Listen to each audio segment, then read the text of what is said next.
mabibigyan ako ng pagkakataon na magbabahay-bahay sa panahon ng pandemya, ang layunin ko ay magbigay ng impormasyon at tulong lalo na sa mga pamilyang nangangailangan ng tulong, at ipaalala ko din sa kanila kung ano ang tamang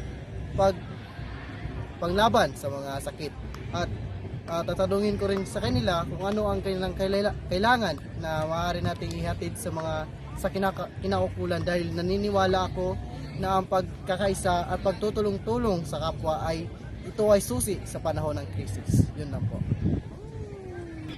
Kung ako ay mabigyan ng pagkakataon ng pagbabahay-bahay, ang layunin ko po ay magbigay ng tamang suporta sa mga tao sa naapektuhan nito at magbigay ng tamang mga gamot at mga kalusugan, lalong-lalo na sa mga bata.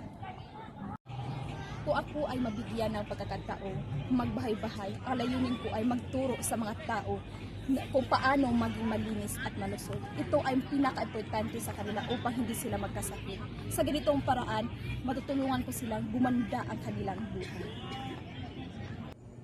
Kung mabigyan ako ng pagkakataon na magbabahay-bahay sa panahon ng pandemya, ang layon ko ay magbigay ng impormasyon at tumulong sa mga residente tungkol sa COVID-19. Gagawa ako ng mga tanong at makinig sa mga concerns nila upang mas maunawaan ang kanilang mga pangangailangan. Sa ganitong paraan, makatutulong ako sa mga residente na nangangailangan. Kung ako ay magbibigyan ng pagkataong magbabahay-bahay, ay ang pangunahing kong layunin ay magbigay o maghatid ng impormasyon tungkol sa COVID-19 at ang mga pag-iingat. Sa ganitong paraan, makatulong ako sa pagpalakas ng aming komunidad laban sa pandemya. Kung ako ay mabibigyan ng pagkakataon na magbahay-bahay sa panahon ng pandemya, ang layon ko po ay maghatid ng tamang impormasyon at kumustahin ang kalagayan ng bawat pamilya, upang malaman kung may kailangan silang suporta o anong suporta ang kanilang kinakailangan.